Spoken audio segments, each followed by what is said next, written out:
Yeah, no problem. They'll be playing the 14th and the 21st, which is a lead up. So we can do it on the 28th, which would be fresh. So that way it's right before. Okay. Oh, cool. That'd be awesome. And then we'll have someone from there about you or someone else. And so the partner to talk about it. That'll be the not-for-profit. Right on the set.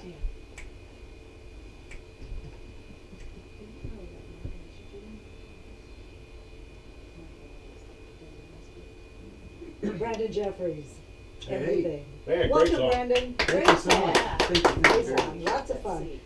Off your recently released CD, Future Classics. Yes. And we hope that will be a future classic. It's officially award-winning now. I won Tell us about that. won my first award at the Academy Awards in Los Angeles for Best Alternative Rock EP, January 2016.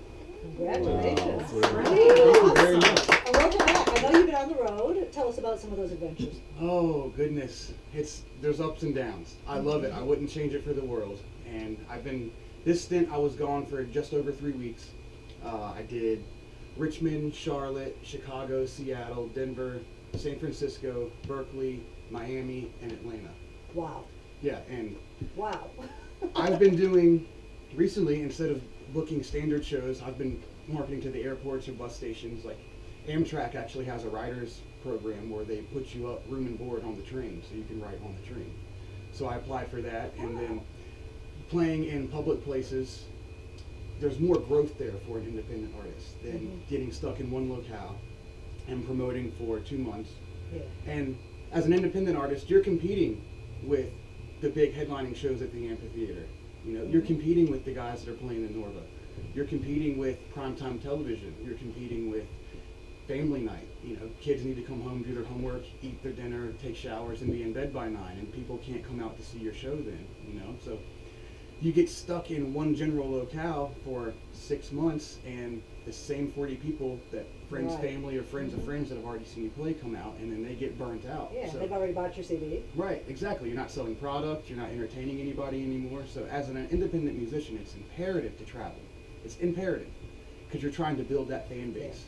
And I've got friends who they busk out in front of King's Dominion or Busch Gardens, and they do just as well as anybody with a 9-to-5 day job.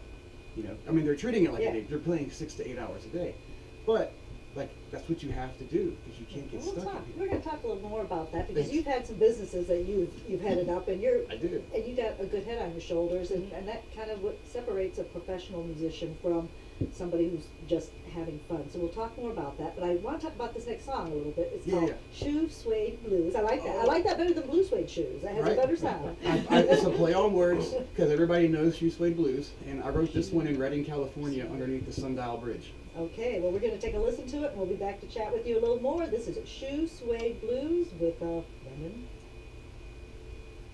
Awesome. Good job. Yeah. Very good. Yeah, thanks.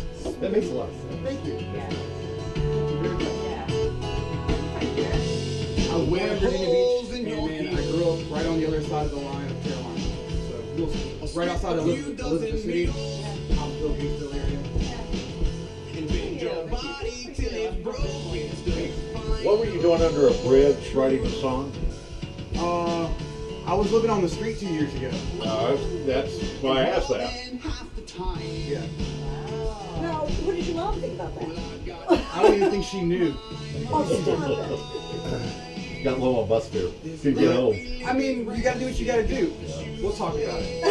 We'll talk about it. Ask me about why I was under a bridge, and it'll lead me right into it. Okay. Wow. And then about 2 minutes, just cue me so I can change subject. Now your mom's gonna know. Your mom will. Yeah, Is she listening? right? I'm sure she is. It's okay. It's a good story. It's going to be new information for her, right? Yeah. We love that. Sometimes you tell your mom to be years down the road. Exactly. Oh, then they your stuff I'll understand it never better. tell my mom. I do it. She probably wouldn't. How did you put a nickel? I told my mother one time, I said, see that blue little thing there? I told that pottery line in the Hole in my head. I asked somebody that question. That's why I was kind of hesitant about asking. Yeah, you're fine. I'll talk about anything. Because I had an artist one time, and he came out in 1982 and didn't do anything. Came out with it again, didn't do anything. And he said that him and the guy wrote that sitting by a dumpster. And I thought, what, were you drinking? No, we were living there for a couple of days. Yeah. Because they got kicked out of the hotel and it was Randy Travis.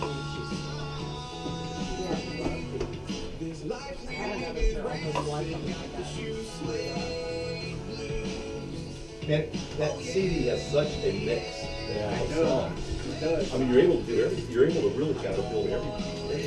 I think so too. It's got a lot of potential, I think. Oh yeah. I mean, that's new country right there. It's definitely this country. Yep. Just add just a little like pentatonic leads or some banjo or just a little bit of violin or fiddle or something in there. Layer it up. And that's one of the more, that one and the slower song we're about to play next. Those I think fit right in line with country.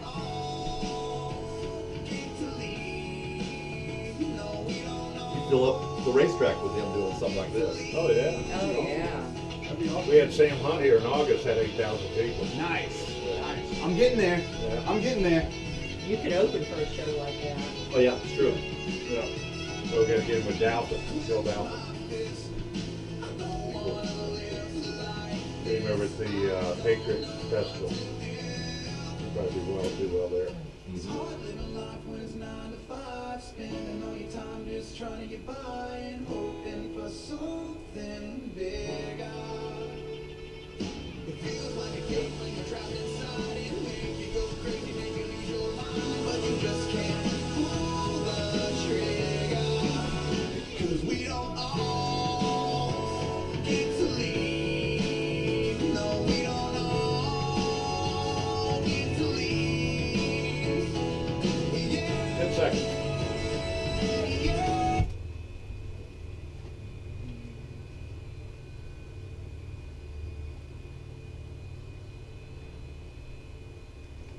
Shoe Suede Blues, Brendan Jeffries. That's one Wonderful. of my favorites. Great song. Thank you very much. Yeah. Very much. Wow. So before we heard that, we were chatting a little bit about what makes someone a professional musician. And you've been a business person already at your young age. Yeah, I have. I got accepted to the Conservatory of Recording Arts and Sciences when I got out of high school. Long story short, financial situations weren't the best, and just followed my heart, and instead of getting student loans and getting stuck in that trap, if you will, I don't want to offend anybody, but I started my own business, and I was subcontracted by a company called High Impact Television Systems to do all the audiovisual for the 7 venues. The amphitheater, the pavilion, the Coliseum, the TED. And through that, I just built a foundation of learning business, learning marketing, learning how to save funds and invest them into the right areas. And eventually, I did some traveling, some music, wasn't very successful in 2010, 2011, and then came back, started another business, a farm out of my dad's land in North Carolina. We did all the Fork to Farm restaurants, so it was Todd Jerk's Bistro, we did Terrapin in Virginia Beach, Riverstone Chop House in Suffolk, Vintage Tavern in Suffolk, LaGrange in Norfolk, all great restaurants, by the way. Yeah, you learned And- some great organizational skills. Exactly. So through all of that, I eventually found myself at the end of the day, after all the deliveries were done, after all the farm work was done, I'd be on the back porch by myself, playing music, 4 to 5 hours by myself, and I just made the commitment, like, this is what I want to do. This is what I have to do. Well, earlier, Chuck Hall mentioned, what were you doing under a bridge, writing a song you had mentioned about? And we said, what were you doing under a bridge, Brendan? I went to California, and I was supposed to be there for 7 to 10 days. I went to Big Sur, old girlfriend of mine, and I just couldn't come back. And I said, in California, I was doing the same thing, busking, and making 3 times as much money as I was in Carolina. So I made the commitment, this is how it has to work. And I literally lived on the street that year. I used couch surfing, Airbnb. Be careful with some of those sites, by the way. But couch surfing is great. Couch surfing is amazing. And yeah, I would play, like for example, at Berkeley, California. I'd wake up at 7, get to the bar at 8, play from 8 to 11. The bar is the subway station. Then I'd go get my lunch. Then there's Telegraph Street where all the lunch cafes are. The cafes are just about as big as this studio is, so all the lines back up outside into the street. So everybody there at lunchtime has to hear you play if you're playing on the street. So I play there from about noon to 2, catch the lunch rush, catch my lunch, then go back to the bar, get the 3 to 5 after work rush, and then after that go get dinner, and then if I was up to it, I'd go do an open mic.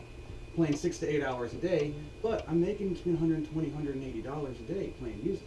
Yeah. Treat it like a full-time job. Through that, I made just about $25,000 that year.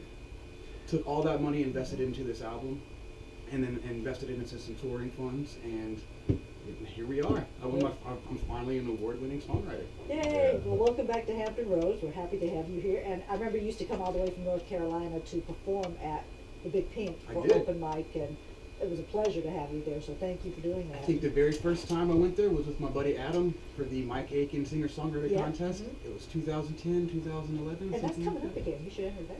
You I will. Award-winning again, of course. That'll be awesome. I love it. I met Micah Fox there too. It's the first time I met Micah. He's great. Great. Okay, we're gonna hear another one of your songs. Awesome. As You Let Go. Tell me a little about this. Ooh, this one is.